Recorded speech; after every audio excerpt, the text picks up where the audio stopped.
Saharanpur cyber crime police की बड़ी कार्रवाई। ऑनलाइन ठगी करने वाले दो शातिर जालसाज हुए गिरफ्तार। थाना साइबर क्राइम पुलिस टीम ने ऑनलाइन साइबर ठगी करने वाले दो शातिर जालसाज अभियुक्तों को गिरफ्तार कर बड़ी सफलता हासिल की। पुलिस ने अभियुक्तों के कब्जे से और उनकी निशानदेही पर साइबर अपराध में प्रयुक्त भारी मात्रा में सामान बरामद किया। पुलिस के अनुसार अभियुक्त विभिन्न फर्जी कंपनियों, बैंक खातों और दस्तावेजों का इस्तेमाल कर लोगों को ऑनलाइन ठगी का शिकार बनाते थे। गिरफ्तारी के दौरान उनके पास से 3 मोबाइल फोन, एक एसर कंपनी का लैपटॉप, 2 स्कैनर और एक पीओएस मशीन, 7 विभिन्न कंपनियों के सिम कार्ड, 3 अलग-अलग कंपनियों के पैम्पलेट और 3 उद्यम रजिस्ट्रेशन प्रमाण पत्र, 3 प्लास्टिक मोहर और एक पासपोर्ट और अन्य सामान बरामद किया गया है। इसमें कौन-कौन शामिल है, ये नेटवर्क में और कौन-कौन है, पुलिस जांच में लगी है। आमजन से अपील की है कि आमजन अनजान कॉल, लिंक, निवेश योजना, बैंकिंग संबंधी जानकारी साझा करने से पहले पूरी सावधानी बरतें और साइबर ठगी की आशंका होने पर तत्काल साइबर हेल्पलाइन 1930 या नजदीकी साइबर थाना से संपर्क करें। सहारनपुर से कुणाल चौधरी की रिपोर्ट। कराना है। श्रीमान एसएसपी महोदय के निर्देश अनुसार लगातार जो है साइबर अपराधों पर साइबर पुलिस एवं अन्य थानों की पुलिस द्वारा भी जो है निरंतर कार्रवाई की जा रही है।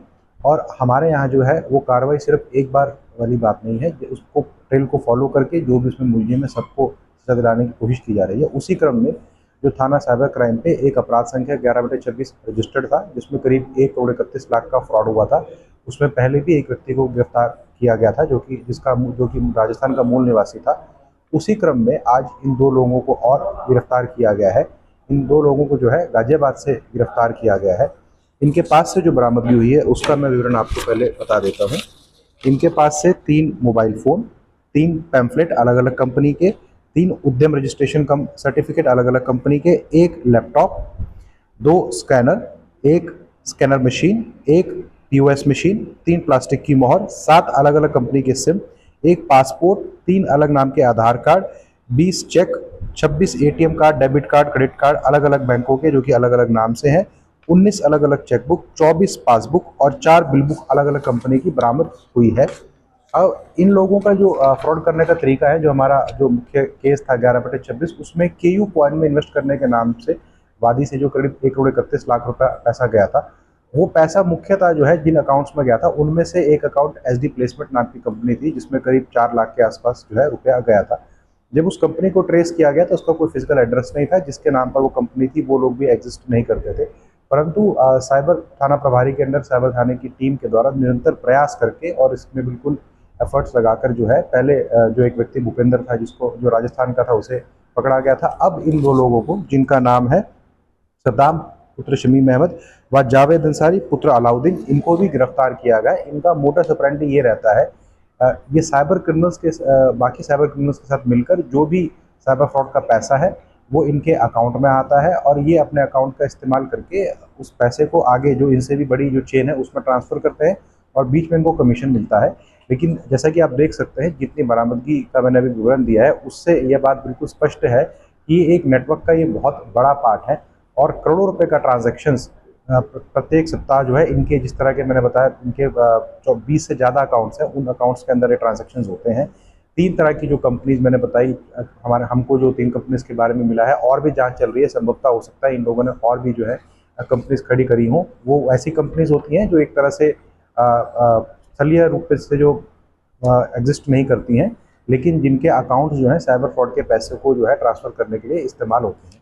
तो इस तरह से इन लोगों की गिरफ्तारी के बाद जो है जो इस पर्टिकुलर गैंग के जो लोग हैं उनको एक बहुत बड़ा झटका पहुंचेगा, क्योंकि जैसे आप देख सकते हैं बहुत मैसिव ट्रांजैक्शन इनके अकाउंट से होते थे और बहुत जल्द ही इसके जो बैकवर्ड लिंकेजेस हैं उस तक भी हम पहुंचेंगे और उन पर भी उचित विधिक कार्रवाई की जाएगी। ये दोनों ही है, इसके अलावा कोई भी इनके साथ शामिल है?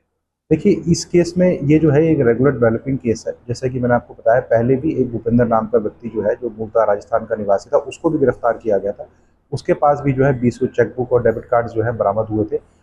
वो भी एक कंपनी जो उसमें निकल के आई थी केस में, उसका वो ओनर था। इसी तरह इसमें ये जो एसडी प्लेसमेंट करके कंपनी थी, ये उससे जुड़े हुए थे, पर जब इनके पास पहुंचे और बरामदगी देखी गई तो 3-4 कंपनियां और भी इनकी निकल के आई हैं।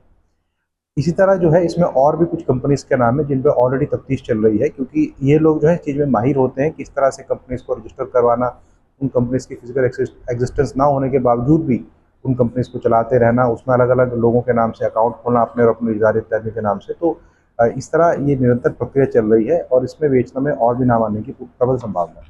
तो रहने वाले गाजियाबाद का या अन्य कोई जगह? ये देखिए जो मूल इनका जो मूल निवास है वो पूरी तरह से क्लियर नहीं हुआ है, पर संभवतः ये लोग बिहार के हैं। बाकी वो भी जो है जांच चल रही है, लेकिन काफ़ी समय से ये लोग जो है गाजियाबाद में निवास कर रहे हैं। उन्होंने ये घटना कारित की है, इसके अलावा और भी कोई कारण? इसके अलावा इन्होंने बहुत अन्य घटनाएं कारित की हैं, जैसे कि मैंने आपको बताया कि इनके अकाउंट से मल्टीपल ट्रांजैक्शंस हुए हैं। जो एक हमारे केस से रिलेटेड ट्रांजैक्शन था वो तो 4 लाख रुपए का एक ट्रांजैक्शन था, लेकिन इनके अकाउंट से करोड़ों रुपए के ट्रांजैक्शन हो रहे हैं। वो भी जो है संभवतः जो है साइबर क्राइम का ही पैसा है। और एनसीआरपी पोर्टल पे और देखा जा रहा है कि इनके अकाउंट्स पे कितने कंप्लेंट हैं, और वो जो भी पुलिस कंसर्न पुलिस होंगी, जैसे पिछली बार जो भूपेंद्र को जैसे पुलिस के द्वारा पकड़ा गया था, करीब 6-7 राज्यों के पुलिस के जो है उस पर कंप्लेंट, उसके अकाउंट्स पर कंप्लेंट थे, जिसका मोटा मोटा मतलब ये हुआ कि उन 6-7 राज्यों में जो साइबर फ्रॉड हो रहा था उनका पैसा भी उसके अकाउंट में आ रहा था। इसी तरह ये भी संभावना इनके अकाउंट में भी इस तरह का पैसा आ रहा है, उसकी आगे जांच की जा रही है, जो कि पॉसिबली साइबर फ्रॉड का है।